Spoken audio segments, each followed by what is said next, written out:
अपना दर्द बर्दाश्त करो क्लीटस।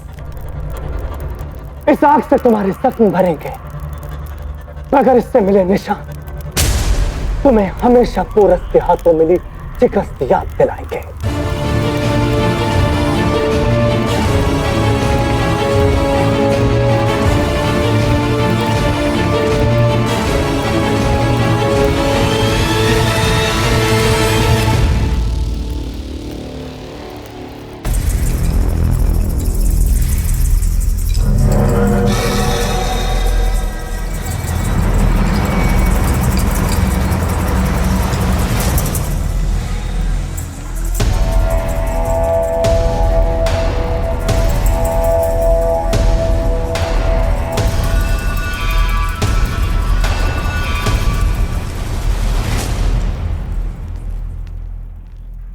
तुम पर शक करके तुम्हारी खबर को झूठा मानकर मैंने बहुत बड़ी कीमत चुकाई है अम्बी कुमार।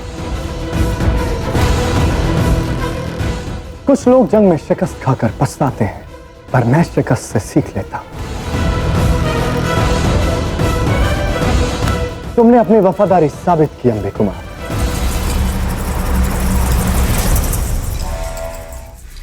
तुमने मेरा एतबार जीत लिया है अम्बी कुमार, और तुम्हारे खबरी सच में अच्छा काम कर रहे हैं। इसलिए अब मैं उन्हीं की मदद से उस पोरस को भी खत्म कर दूंगा।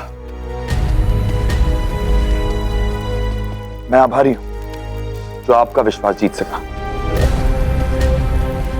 अब सब कुछ योजना अनुसार ही होगा।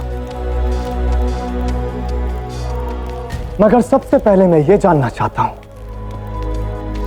कि पोरस ने फारसी छावनियों पर ही हमला क्यों किया, कहीं और क्यों नहीं?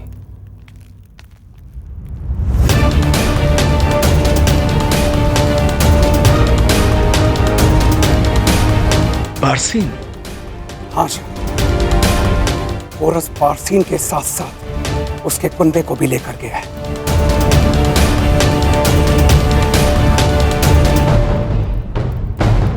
मगर यह समझ नहीं आया क्यों?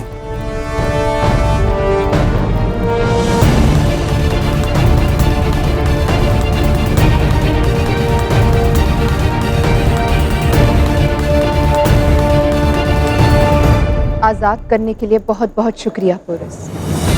मैं जानती हूँ तुम मुझे यहाँ लेके आए हो ताकि मैं फारस के लिए कुछ कर सकूं। हाँ वारसी, मैंने तुम्हें मुक्त करवाया, पर अब तुम्हें अपनी मातृभूमि को मुक्त करवाना होगा, और उसका केवल एक ही मार्ग है जो तुमने अपनाया, जंग।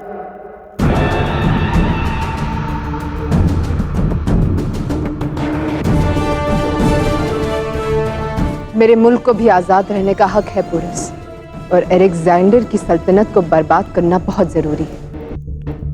मैं अभी फारस जाऊंगी और वहां जाके अपने आवाम के साथ मिलकर अलेक्जेंडर के खिलाफ बगावत बुलंद करूंगी। फिर पश्चिम में फारस और पूरब से तुम दोनों मिलकर हमला करेंगे और अलेक्जेंडर बीच में पिस जाएगा।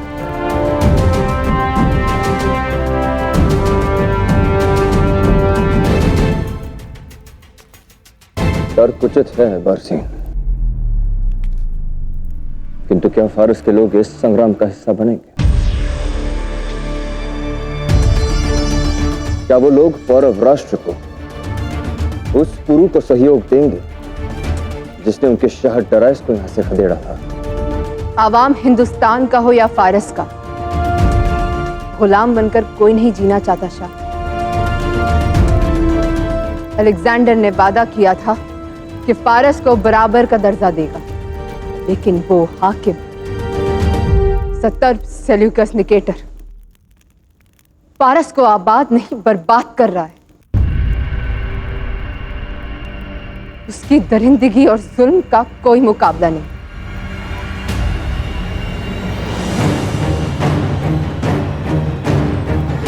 फारस की आवाम उससे नफरत करती है और मुझे पूरा यकीन, मेरे वहां जाने से फारस की आवाम में एक नई उम्मीद जागेगी और मेरे कहने पर वो इस जंग में आपकी मदद जरूर करेंगे। लेकिन उसके लिए मुझे फौरन फारस कूच करना होगा। मेरी दृष्टि में यहां से प्रस्थान करने के लिए इस समय उचित नहीं है पारसी।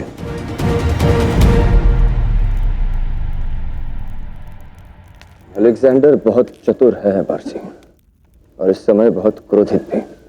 तुम्हें यहाँ लाने के हमारे उद्देश्य को भी वो अब तक भाप गया होगा।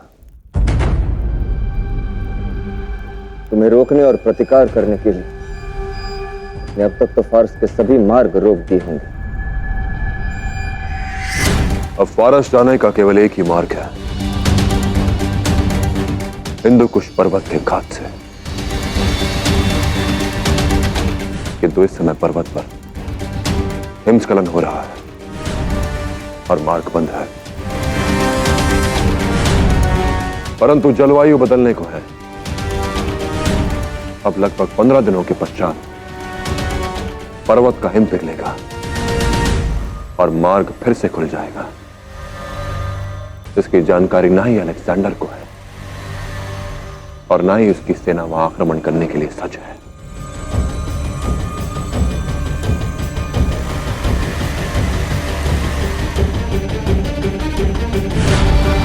पंद्रह दिनों के लिए तुम्हें यही रुकना होगा पारसी। फारस में अपने लोगों को यह सूचना भेजो कि तुम यहां सुरक्षित हो,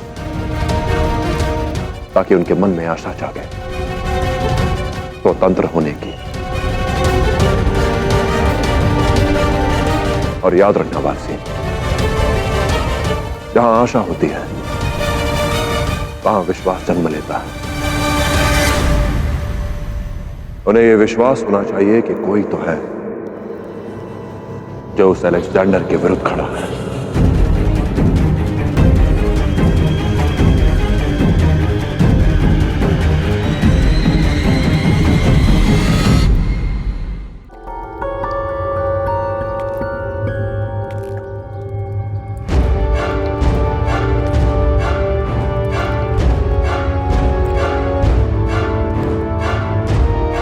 ये वो फारसी सिपाही है जिन्होंने मुझसे नमक हरामी की। मेरी ओर से लड़ने के बजाय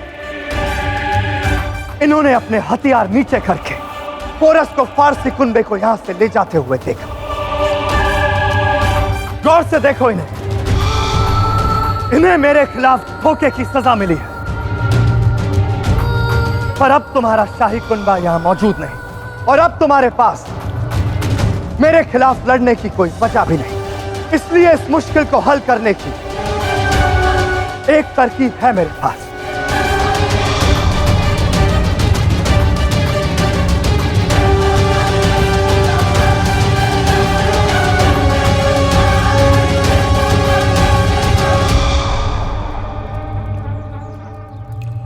मैं तुम्हें एक मौका देता हूं,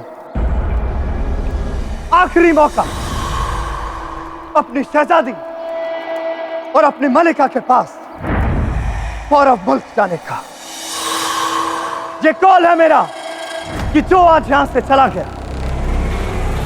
उसके साथ कोई ज्यादती नहीं की जाएगी।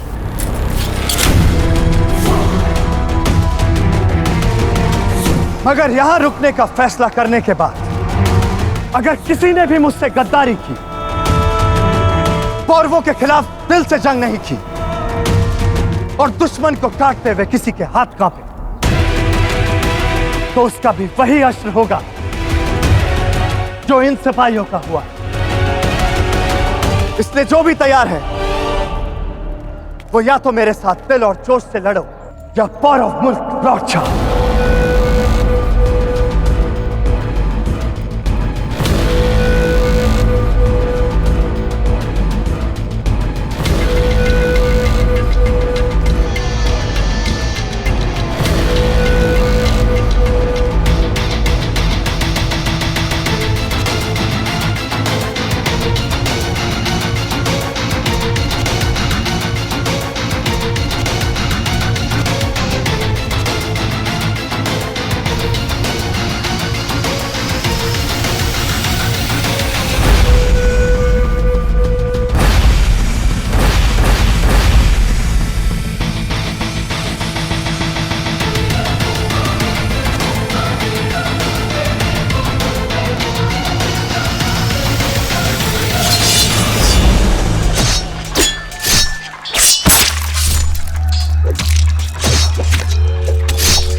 चौंको मत।